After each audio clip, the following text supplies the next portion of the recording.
the United States in July 2016, and there are many photos of Obama and Trudeau looking lovingly at each other, and Obama declaring that the world needs more Canada.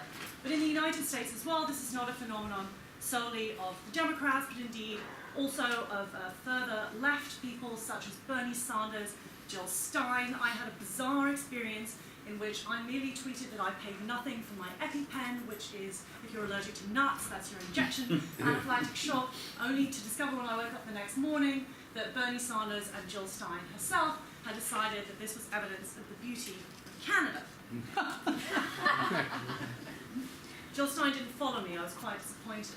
And indeed, even in studies about soft power, Canada, in a study that came out a few months ago, so pre-Brexit, was number 4 in terms of the countries that produced soft power around the world. And we can see here it's actually pretty close to Germany, the UK, and the US. So we could conceivably see soft power 30 in 2017, putting Canada at number 1. This to me was extremely intriguing because in 2013 or 2014, there were pretty much no articles about Canada in British newspapers or American newspapers. And many of these articles are filled with a huge number of myths about Canada and how it functions, in which each one of these journalists will, of course, pick and choose the part of Canada that seems to them to be the most useful for the argument that they're trying to make. So what I want to do today is to think a little bit about a few things that Canada perhaps actually teaches us, just bust a few myths about trade, immigration, a little bit about healthcare, and then I want to think about what Canada talk really means for Brexit, to talk about a few things that I've been puzzling through about why Canada has become so seemingly ubiquitous. So, in terms of trade, how does Canada's trade actually function? Canada, unsurprisingly, is deeply reliant on the United States. In fact, over 75% of its exports go to the United States, and over 66% of its imports come from the US. The trade deal that Canada has just signed with the European Union, you can see here the volume of exports is 10% of the United States. So when we think about Canada's trade, we have to recognize that 75% of its exports go to the US. Countries like the United Kingdom, frankly, don't really matter in comparison. They're very small, they matter less in certain statistics than China or indeed Mexico. So the British fixation on increasing the amount of trade with Canada would have to really, I mean, it's sort of inconceivable how much more trade you'd have to have with Canada for this to really even match the Canadians very much at all. So in terms of the comparisons that are often made between Canada and the United States and Britain and the European Union, if we actually look at the UK's top 10 export markets, its number 1 export destination is not the EU, but actually the United States, if we break it down into singular countries. And if we were to actually add up the amount of trade that the UK has with the European Union, interestingly, it's actually less than the amount of trade that Canada has with the United States.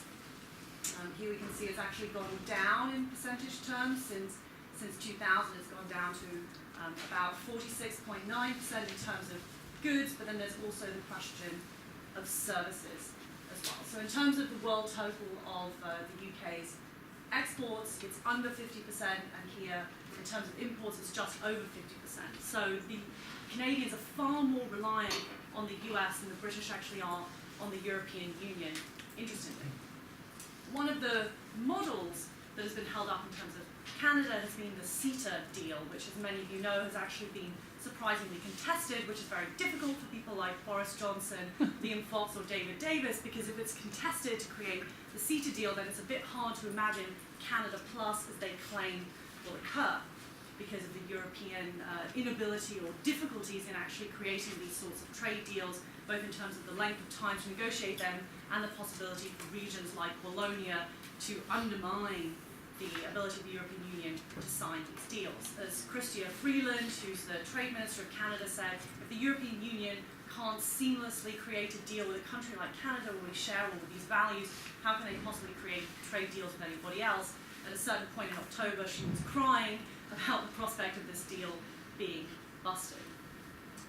The memo that was leaked last week, or photographed last week, included the idea of Canada Plus, but as with many of the myths about Canada and how it functions, it really fundamentally misunderstood, I think, what CETA actually is, because CETA removes tariffs, but CETA doesn't deal with some of the problems that British would actually confront if they were to conduct a kind of CETA Canada Plus deal. So let me just explicate a few of them. One is that there would still be a lot of red tape problems around customs clearance, which would create a problem with the amount of time it takes to import goods. So even if you remove tariff, you've still got a customs clearance problem. You've got to create a bureaucracy around that. That's going to hurt small and medium enterprises in all kinds of significant ways. And also, this is not a deal on services. And we saw actually the huge amount of services that the UK is actually exporting to Europe. That's not the case for Canada. Canada's not attempting to export a huge number of services to the European Union.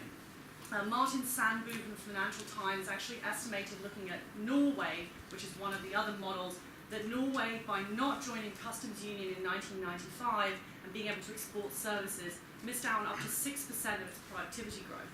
So if we turn that the other way, that doesn't look great for Britain in terms of a Canada Plus style deal. The vision of a Canada Plus deal also fundamentally misunderstands the way that the Canadian economy functions. If we wanted to talk about the Canadian economy really polemically, we could say it's a kind of economy of a developing nation packaged in a liberal democracy. What do I mean by that? The Canadian economy is not massively diverse, and a lot of it is based on raw materials, specifically lumber and oil. About 5% of Canadian GDP is due to oil. And the Canadian currency is actually also deeply dependent on oil prices. It's also a currency that over the last few years has depreciated by over a third. This to me is very painful because I received my job right here. I spoke for a year and I started right here. So I felt this very personally because my salary is a third less when I come to the US than it was when I began. But the important part of the fluctuation of the Canadian dollar is to understand why it happens, and it's actually one of the currencies that is most correlated with the price of oil. It's actually a 0.7% correlation, which is really astounding in terms of the correlation between a currency and a commodity. It's really, in many ways, something that's fundamentally misunderstood about Canada, because we often buy into this narrative Canada's this environmental country and so on and so forth. But it's also a country in which last week a Kinder Morgan oil pipeline was agreed, which will run through the north of British Columbia and potentially also run through indigenous land. So a lot of the Standing Rock protests may be something that will also come to British Columbia. So these are just a few examples of the ways in which these visions of a Canada Plus deal just fundamentally misunderstand how the Canadian economy works, how the Canadian currency works, and the sorts of things that Canada is planning to export, which are more agricultural goods, or in the case of the pipeline through British Columbia, it's exporting more oil to Asia. Those are the things that create rallies in the Canadian currency when you have rising oil prices and not due to anything else. All right, what about the question of immigration?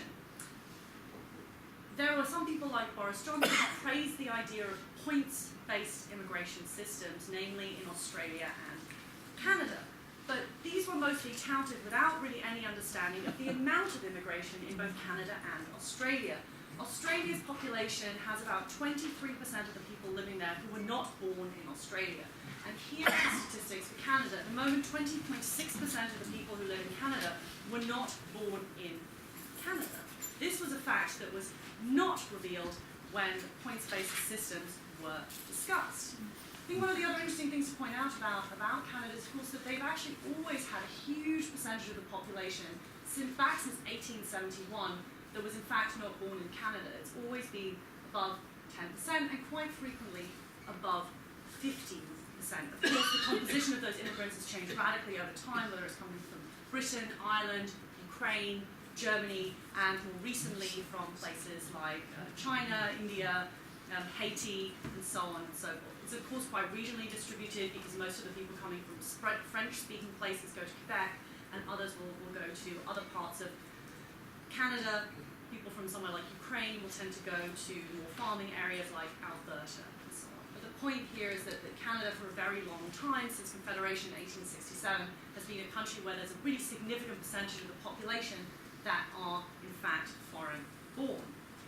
Let's just compare that to Britain over the last 20 or so years, where, of course, there's been a massive increase from about 6% and a bit that are foreign-born to nearly 13%, but that's actually still way below the number of people who are foreign-born in Canada. So if you want to talk about points-based systems as a means of creating immigration control, perhaps you have to recognize that in countries with points-based systems, you'll actually end up probably with more immigration, or you may end up with all kinds of differential shares of migration that you might not have expected. You'll probably also get much better statistics, to go back to John Lanchester's point at the beginning of the year, because the Canadians have extremely detailed statistics due to their points-based system about the kinds of people who are coming in, their levels of English, so if you want to apply for permanent residency in Canada, regardless of where you were born, and what kinds of studies you have, you must take an English language test, and so on and so forth. So you actually have a greater control of the sorts of populations you want to bring into the country, but you'll have good statistics about it.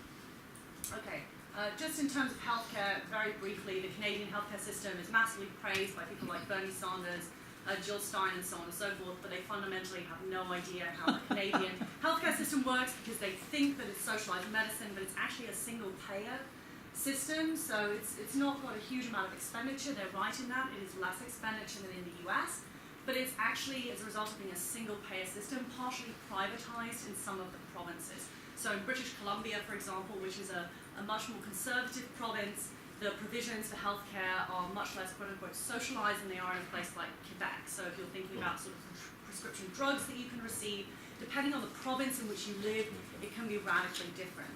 And actually the public sector expenditure on health is a lot less than in a place like Germany or France, where there's also certain aspects of privatization. But in the desire to use Canada as a blank slate upon which you can project anything, the idea is that Canada has socialized medicine, when in fact it has a single-payer system where many of the people who are working, including at universities, receive private health insurance on top of their provincial healthcare, and that's what actually enables this system to function.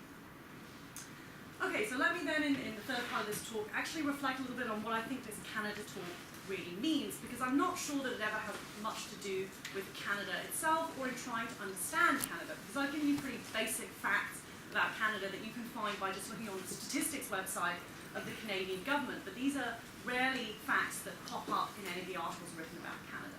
So I want to just suggest three things that Canada talk might mean for Brexit, and perhaps a little bit for Trump as well. The first is that Canada talk seems to me a kind of bizarre reverse nostalgia. Susan talked about the phantom Commonwealth, and it is indeed a phantom that seems to have returned, but in a really bizarre way in which Britain will become Canada through having a Canadian governor of the Bank of England, through being able to control immigration in the way that Canada does, and through being a small neighbour to a large bloc, which is what the Bloomberg Review article essentially says, that we can learn from Canada how to be a small neighbour to a large bloc, rather than the sort of talk of a cool Britannia of the late 1990s that can be a global player. Rather, it's a reverse nostalgia in which we become a Canada that can cope with a large, overbearing neighbour. For others who are more on the left, somewhere like Canada seems to enshrine multiculturalism because it is in fact written into the Canadian Constitution of 1982. So that's less of a reverse nostalgia, I think, and more of a blank slate in which you don't recognise the many problems that Canada had, for example, with residential schools that went all the way up into the 1990s in terms of the treatment of Indigenous people, and in which you don't recognise the sorts of inequalities that exist within Canadian society as within any other society. So the blank slate of Canada, I think, in many ways, the permission to not know very much about Canada enables you to project onto it. And I'll just say an anecdote, which is an unnamed professor once gave a keynote in which he began by saying, I know nothing about Canada, so what I will do is ask you questions about Canada, the rest of the professors in the audience, and you tell me whether I'm right or wrong. And I was really trying to think, is there another country in the world where it would be acceptable to just stand up in an academic conference and say, I know nothing about this country, you tell me if what I'm asking you is right. And I'm not sure. I'd be really intrigued to know the answer. And I think this kind of idea that it's okay to know nothing about Canada means you can project onto it anything that you want. And that, of course, happens during things like royal tours of Canada, of which there have been two by William and Kate over the last few years. It was the first place that they toured after they got married, and then the first place that they took their two children. Alas, I was in DC and not in Vancouver, so I couldn't get to go and see them and watch what's happening as they arrived on a plane from Vancouver Island. But it's a means of soft power that, again, enables Brits to project onto Canada whatever they want to see, a place that is family friendly, where the most important thing that's happened in Canada is that Prince George didn't high-five Justin Trudeau. Nice. The second thing that Canada talk means is that there's a real misunderstanding of the way in which Commonwealth countries could actually extract all sorts of prices from Britain if there were actually to be trade negotiations. One of the ways in which there could be all sorts of prices extracted is the question of whether Britain will accede to the WTO and then create all kinds of trade deals separately with Australia, New Zealand, Canada, and so on and so forth. But what the Brits don't seem to understand is that there are all kinds of interests that the Canadians, Australians, and New Zealanders might actually bring to bear on these sorts of trade talks, where Britain will be pretty eager to make any kind of deal with anybody. And some examples of that will simply just be agricultural. That the Australians have for decades worried about how something like tariffs from the European Economic Community or from the US affect Australian agricultural goods. And they may well see this not as an opportunity to create greater Commonwealth links, but to extract certain prices for the import of Australian agricultural goods to Britain. It could in many ways effectively be the revenge of the Commonwealth. Ironically, in 2009, in a poll conducted by the Commonwealth Society, support for the Commonwealth was in fact lowest in Britain of all of the Commonwealth countries. So it would be intriguing to know if this is somehow flipped or whether this is truly just a figment of Boris Johnson's imagination, that there is actually a desire to create these greater Commonwealth links. One of the fundamental things that's misunderstood about the Commonwealth in terms of Canada is that Canada is actually also a member of the other Commonwealth organisation, which is the French-founded Organisation Internationale de la Francophonie, which was founded in 1970. Canada is the only country that is a full member of both. This was an organisation that Chirac really tried to revive in the late 1990s. He invested the organisation with a Secretary General. The first one was Boutros Ghali in 1997. But actually, at the moment, Canada may be more aligned with this organisation because the current Secretary General is in fact a Canadian woman called Michelle Jean. So it's not at all clear that the Canadians are as invested in the Commonwealth as the Brits believe, perhaps for the simple reason they're actually in two kinds of Commonwealth organisations. And then finally, I just wanted to end by thinking about how Justin Trudeau, who's commonly held up as a symbol of liberal internationalism, and along with Angela Merkel, one of our last hopes for a liberal international order, fits into the story of Brexit and Trump. How do we fit this election of Trudeau, a really quite different figure it seems on the surface, into what happens in 2016? And I've puzzled about this for a really long time because I've experienced all three of these votes and elections in those specific countries. And for a long time I thought Trudeau was an exception. But what I've actually come to realise is that he is part of what is going on in really important ways. So let me end by explaining what I mean. In August 2015, the polls thought that Trudeau had absolutely no shot at winning. So if you look at the aggregate polls in August 2015, Trudeau's party here was on 27.1%. It was in third place. This is 2 months before the election. Stephen Harper's party was in the middle. He was expected to lose. But the party he was expected to win was a party called the New Democratic Party, which most of you probably never heard of. It was a further left party than the Liberals, and it was run by a man called Tom Mulcair. This was when I arrived in Canada, and what I said was, Tom Mulcair won't win, but not because I knew anything about Canadian politics, but because he has a moustache, and mustachioed politicians just don't win. And it turned out that I was right, and I'm not sure if it was a moustache or something else. But when we look at what actually happens in October 2015, the Liberal Party gets 39.5% of the vote. It gets 12% more than expected, and it just trounces everybody else. That's partly because of obviously the first past the post system, but I want to just show you then in terms of what had changed between 2011 and 2015. It's an absolutely astonishing change to go from 34 seats to 184. How does Trudeau then fit into this narrative of Brexit and of Trump? Well, number one, he's a massive surprise. Nobody expects him to win in August 2015. It was all about Tom Mulcair, or maybe Stephen Harper could pull it off. But by the time we get to October 2015, he pulls off this massive surprise and he wins. How does he do it? It's not because he has any experience. In fact, he's really criticised for having very little experience whatsoever. When you look at the polls and how they rate Trudeau, they rate him on his heart, they rate him on his warmth, and they rate him on being a human being they think that they can trust. 90% of newspapers did not come out in favour of Trudeau. Most of them in the very concentrated Canadian media landscape came out in favour of Stephen Harper, again a sort of resonance with Trump in a weird kind of way. So what I want to suggest in the way that Trudeau fits into this is I think he represents both change and nostalgia, and he also represents a politics of emotion.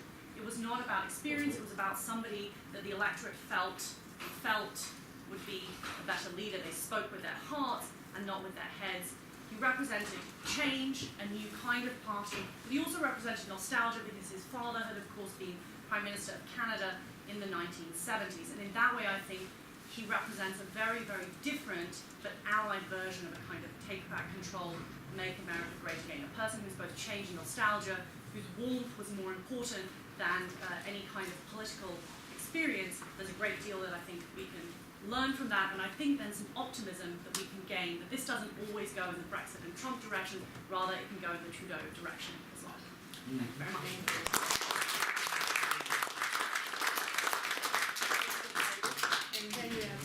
Very much, Nadia. Thanks, Heidi, also for this really very optimistic and stimulating note. I really enjoyed that very much. I'm not sure whether I can provide a similarly optimistic view as a last speaker, though this is actually always nice to end up with such a positive note in general. The reason for that, I've been asked to talk a little bit about the strategic implications. Strategic implications means a lot, actually, geopolitically, geoeconomically, geostrategically. I will pretty much focus actually on the security aspects and implications, the geopolitical implications in general. What does Brexit mean for Europe, for the European Union, and particularly for European security defense policy? What does it mean for NATO? What does it mean for the UK's global commitment and engagement in the near future or the medium run? Talking about that actually I think is even more difficult than talking about, because most analysis so far have been focusing and concentrating in the recent past, when we were talking about Brexit, on what will be the impact, how will the negotiations with the EU go on, actually how will that affect the common market, what does it mean for the UK, what does it mean for the European Union. On the geopolitical aspects, the security related aspects, there is not that much so far. And so I think that is even more or less looking into the crystal ball, famous crystal ball, and speculating about what could be the outcome. Let me start with two very general remarks. First of all, I think the most decisive question, there are two questions regarding the future of the evolving security architecture in Europe, and also Europe's global commitment will be, first of all, we already discussed in the last panel. I think Christian mentioned the soft and the hard Brexit version. I think it is very important and decisive whether the EU and the UK choose a path of a hard line, actually, to demonstrate on the one hand EU unity, and on the other hand, let's say, the UK strengths, or whether they follow a rather pragmatic approach, which we can only hope for, actually, to protect and perpetuate important security relations, the very important security relations, particularly with Europe, but also within the context of NATO, of course. And it's obvious that this has a great impact probably on the European defense and security policy than on NATO. But even within NATO, we'll face, I think, more difficult discussions with the UK. And secondly, I think this comes in as international relations theorists would call it, as a more or less intervening variable. There's a Trump factor which comes in, and that plays, particularly in that context, a significant role, and will also have a significant impact, of course, on the UK's stance on the future of the European security architecture and Europe's global activist qualities, or whatever you want to call it. So what impact pass a Trump election is a second very decisive question. What impact will it have on the British defense establishment? Against this background, which way are we heading to? Let me make 4 points actually in that context. Starting a little bit, it cannot escape from that, nevertheless, of course, by talking about the geoeconomic and geopolitical consequences as I see it currently. I think they will be huge. Nevertheless, I mean, quite right now we hear, particularly in the UK, some optimistic actually scenarios and interpretations and ratings of what the future holds for the UK, economically speaking. But I think all the UK calls actually for complete restoration of British sovereignty and UK policies and actions which go went hand with a promise during the referendum and the Brexit campaign of a brighter future for Britain seem hard to foresee actually if one looks at the facts. And the facts actually I think are not in the long run, the medium run, not all too positive for the UK, neither for the EU. I do not say that this doesn't have an impact on the EU. I mean, that's for sure. But I think it would definitely hit the UK more than the European Union, and for several reasons, of course. Particularly if London, and that brings me to the question of the hard versus soft Brexit, actually. If London follows the option of a hard Brexit, which means the only choice left will be, actually, I'm not sure, I'm apologizing for not being here or not being present for the first panel, I don't know whether this has already been discussed. But actually the only choice left will be a free trade deal or an association agreement, as you all know, with the European Union as it stands currently actually right now. So Britain would be, or the UK would be put in a much less favorable trade position, that's for sure, than it has today regarding the country's access to the EU common market. In fact, the expected incentives of a weaker currency, which is very often estimated, of course, in that context also by economists, I mean, the decrease of the currency actually, and will steer, of course, exports and export grows. I mean, there will certainly be an impact in that context.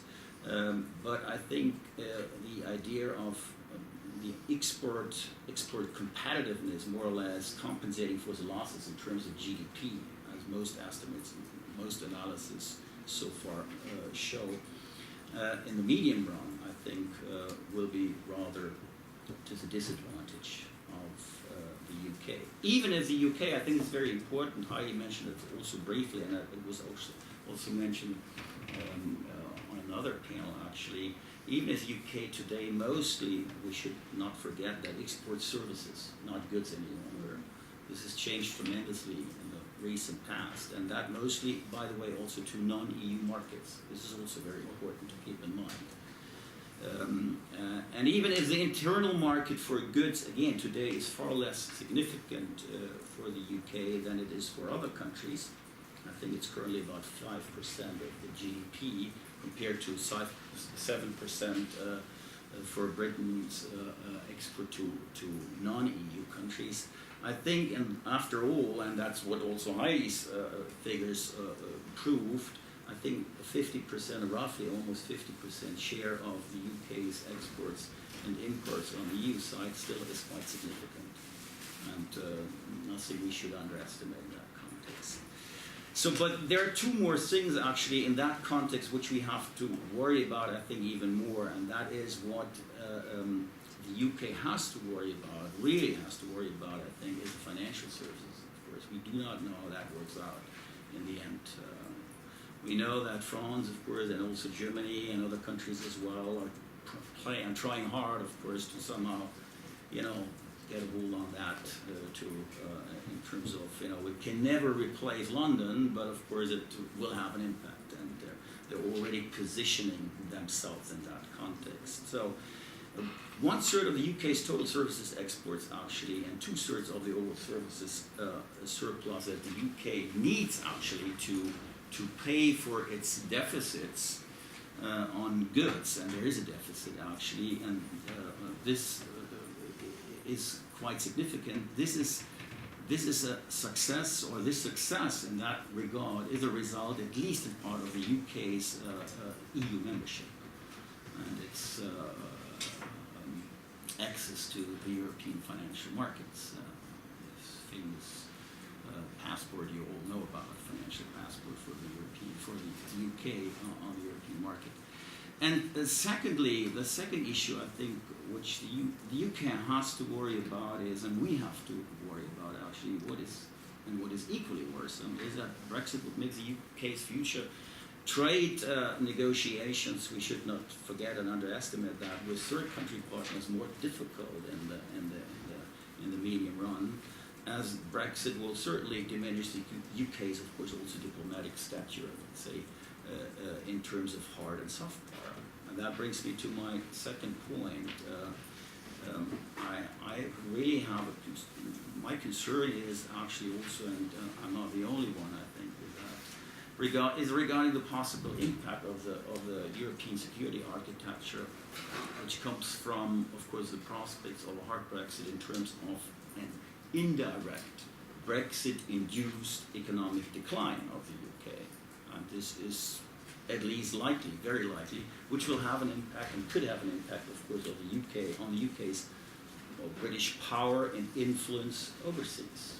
We do not know how that works out, but one thing is for sure, I think the UK and like the same situation here in the country, I mean, this is actually foreseeable, will be very much preoccupied with the fallout of the Brexit. That's for sure, economically speaking. And I think that will have an impact also on the international presence. And we should not underestimate that UK has already cut down in the last couple of years significantly, actually, his defense budget. Do not forget that. It has changed a little bit incrementally now into the opposite direction, but by and large, over the last 5, 6, 7 years, there was a constant actually decline. And it is likely to use the internal review, by the way, also of how to implement the findings. You may have heard of that, of course, of the report of the Iraq inquiry, which has been, had a very interesting impact actually on the UK society and also on the defense establishment, as an opportunity maybe to draw lessons on how to handle an overbearing US administration anyway, at that stage at that point, determined to get its way and fundamentally disinclined, of course, in the future to listen to contrary voices, and that's what I see also in the UK coming up. So this will have an impact also, of course, on future British engagement abroad, as a matter of fact. And fighting alongside the US, anyway, over the next 4 years will certainly be less frequent, though I do not really want to make any word as how that will end up and where we will end up. Even if the UK, we should at least also point to that fact, is extremely dependent, its conventional capabilities are overly reliant, of course, on US support, as we all know, and purchases of US weapon systems, including new combat, maritime patrol aircraft, etc., helicopters, missiles, and so forth.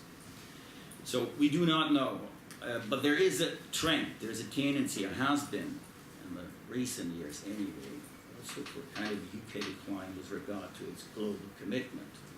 And so Brexit, hard Brexit anyway, will have a negative impact in terms of a declining economy, of course. That brings me to my third point. I think we have to differentiate, of course, between two aspects if we talk about security-related aspects in this context. There are concerns, of course, regarding the impact on future bilateral arrangements between the UK and different European member states and other countries, and arrangements and likely institutional impacts of the Brexit affecting NATO and the EU, and these are two completely different things. What do I mean? In case of the former, I think practical collaboration, and this is anyway the way the European Union, also NATO, have been heading to in the last actually you can say 2 decades in the end of the Cold War, more flexible coalitions of the willing type, missions, etc., rather than, let's say, a common EU or common NATO missions or whatsoever. So on that side, actually, things like the Combined Joint Expeditionary Force, the project to integrate their missile industries, or the Common Drone Project, all part of the Lancaster House treaties with France, between France and the UK, or the German-UK initiatives towards rapid deployment based on the German-Dutch framework nation concept, etc., etc. All these things, actually. Also, of course, the informal role of the UK as an interlocutor, actually, between the EU and NATO, which has always been very important in the past. I think there will be no immediate effects, as these arrangements exist actually outside the EU's institutional structures. Do not forget that. I mean, there is some hope with regard to that. And I realized, reading the first reactions regarding the security implications of the Brexit, that it's quite encouraging, of course, that the security experts in the UK instead really strongly recommend that the UK continue on this path, and should continue even now, particularly even now on this path, and make use of the complementarities between, let's say, the France-UK military alliance and increasing German-UK cooperation as well. So it is therefore very likely that the UK will not only try to deepen its bilateral defense cooperation, especially with France and Germany, as, again, most British analysts and experts so far would argue, but also see a shared interest with its European allies in creating a more credible institutional backup, maybe by relaxing as long as it's part of the European Union, its veto on the proposal for an EU operational headquarters. For the first time, very first time, you can hear positive voices in London on that as well, which is also very interesting and telling. Which will, of course, no longer be usable anyway once Brexit takes effect. We should not forget that, of course, but nevertheless. So, and that's, of course, also very much due to the Trump effect, the most recent Trump effect. This has an impact, of course. So the UK, as the European Union as well, has to see that somehow have to react to that, and have to somehow adapt to the new situation, and maybe actually think about different scenarios, worst case scenarios, as well as, of course, hopefully scenarios which point into a more positive actually direction and a very pragmatic reaction. We can only hope that this will be the end of the story. This leads me to the second aspect in that context, the institutional setup. There is no doubt, and indeed there is uncertainty, whether the EU can deliver military effect in the absence of UK military capabilities. There is no doubt about that. The UK, together with France, I think I don't have to tell you and everybody who's working with the working on the European Union is familiar with that. They are the only countries, by far the only countries so far, which have the capacity and also the willingness to maintain actually a current and credible defense policy in Europe. Germany is catching up, and there are great hopes, particularly also in this country, with regard to Germany's leadership role, maybe even in that context, but do not overplay that. Only leadership in partnership. The UK, Germany needs France as it needs the UK and others. European member states need each other to provide any capacity in that context. One thing is for sure, as Trump, the Brexit will have an impact, of course, and has already triggered a debate on proposals for a permanent, more efficient EU military force. This does not mean that the European Union can replace the UK, the UK maybe rather than, of course, the US, no doubt about that. I mean, this is not thinkable at that stage, at that point. So if it comes to any worst case scenarios, let's not speculate about anything like Article 5 or Russia becoming even more aggressive. I can't tell you where that ends up. I have an idea, I would have an idea, but certainly not that, but that we actually all of a sudden can replace, let's say, the US and the UK, or the US, particularly the US. And the UK is important, not to mention, of course, the fact that they're a permanent member, that it is, together with France, a permanent member of the Security Council, and provides a little bit of, shares a little bit the nuclear umbrella. Do not forget, the nuclear dimension is back on the table, actually. Also, if you go to Brussels in these days, even there, and even in all the capitals, I mean, even in my country, believe it or not, there have been some people, some politicians, came up with that idea. Would you believe that? We should. Kiesewetter was one. I mean, you can cite it from the CDU. He said, you know, maybe we have to think about that. So how that will end up, I don't know. I mean, it seems almost unthinkable at that stage, at that point, for all of us. And the Berlin's political elites were also not shocked, but they reacted quite hesitantly, cautiously, of course. So anyway, we need the UK, we would need the UK, we would need, of course, the US, but nevertheless, this triggered a reaction. And we are thinking through now a couple of other issues which have been already on the agenda for Germany, for France, and the European Union in general. And that brings me to my fourth and last point, and with that I will end actually.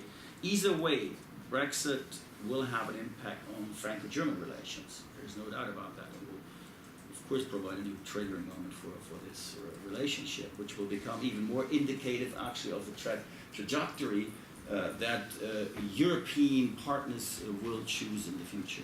And it's important, let me end with that, actually, even as a center of gravity, we hear that particularly here in the US very often, of course, and the expectations are high. I already mentioned it.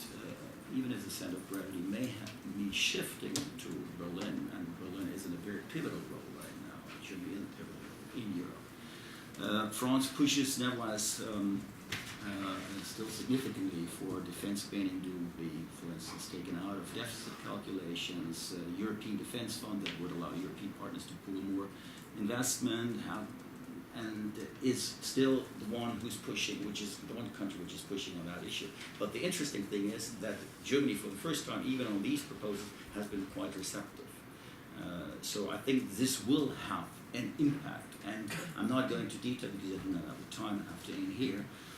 Other issues like framework nations concept, the increased defense spending among a couple of European members, among them, by the way, also of course Germany.